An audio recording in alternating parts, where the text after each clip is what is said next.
মালদার চাঁচলে বিজেপির পোলিং এজেন্টের ওপরে হামলার ঘটনা ঘটেছে। পোলিং এজেন্টের গাড়িতে ভাঙচুরও করা হয়েছে বলে অভিযোগ। দেখতে পাচ্ছেন সেই ছবি। চাঁচল বিধানসভার 221 নম্বর বুথ ধুমসাডাগি পানপাড়া এই এলাকার ঘটনা ঘটেছে। গুরুতর অবস্থায় ওই এজেন্টকে হাসপাতালে ভর্তি করা হয়েছে বলে জানা যাচ্ছে। পোলিং এজেন্টের ওপর হামলার অভিযোগ উঠেছে তৃণমূলের বিরুদ্ধে, যদিও অভিযোগ অস্বীকার করেছে শাসক দল। দক্ষিণ দিনাজপুরের কুমারগঞ্জের বিজেপি প্রার্থী শুভেন্দু সরকারকে বেধড়ক মারধরের অভিযোগ সামনে আসছে। কিছুক্ষণ আগে যে ছবি আপনারা দেখলেন, যে বিজেপির পোলিং এজেন্টকে ঢুকতে বাধা দেওয়ার অভিযোগে তৃণমূল কর্মীদের তাড়া করেছিলেন এই শুভেন্দু সরকার, যাকে এবার বেধড়ক মারধরের অভিযোগ সামনে আসছে। দক্ষিণ দিনাজপুরের কুমারগঞ্জের ঘটনা, যেখানে বিজেপি প্রার্থী, আরো একবার জানিয়ে রাখবো, বিজেপি প্রার্থী শুভেন্দু সরকারকে বেধড়ক মারধর করা হয় বলে অভিযোগ সামনে আসছে।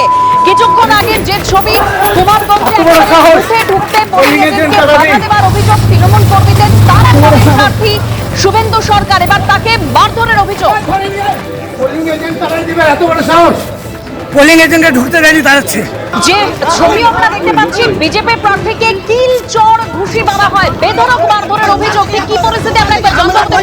সুদীপ রয়েছেন আমাদের সঙ্গে টেলিফোন লাইনে। সুদীপ, দেখো তোমাকে বলি যে এই দক্ষিণ দিনাজপুর কুমারগঞ্জ বিধানসভার যে পানিয়ারি হাই স্কুল, এই 24 নম্বর বুথে কিন্তু এর আগেও একটা অভিযোগ উঠছিল যে বিজেপি এজেন্টে বাধা দেওয়া হচ্ছিল।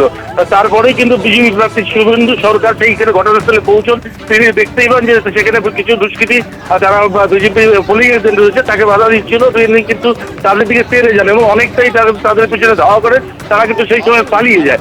এরপরে কিন্তু তিনি আরো বেশ একটা বুথ ঘুরে এসে আবারও কিন্তু এই ঘটনাস্থলে এই বানিয়ারি হাই স্কুলের বুথে এলে তাকে কিন্তু প্রথমে বচসা বাদে বেশ কিছু তৃণমূল আশ্রিত গুন্ডাদের বিরুদ্ধে অভিযোগ, যেমন তাদের সঙ্গে বচসা জড়িয়ে পড়ে। এরপরেই কিন্তু তাকে এলো পাচারি, চল, লাঠি, ঘুষি এবং লাঠি দিয়েও মারা হয় বলে অভিযোগ রয়েছে।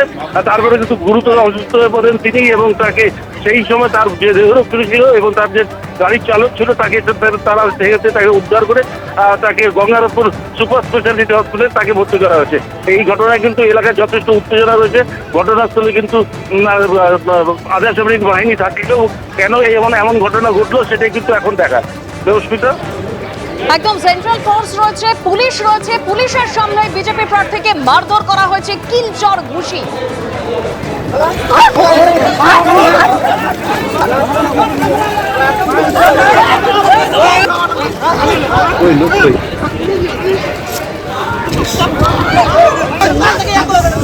আমরা তৈরি করবো দপ্তরের পিঠে আপনি 100 মিটার দূরে বানানো কে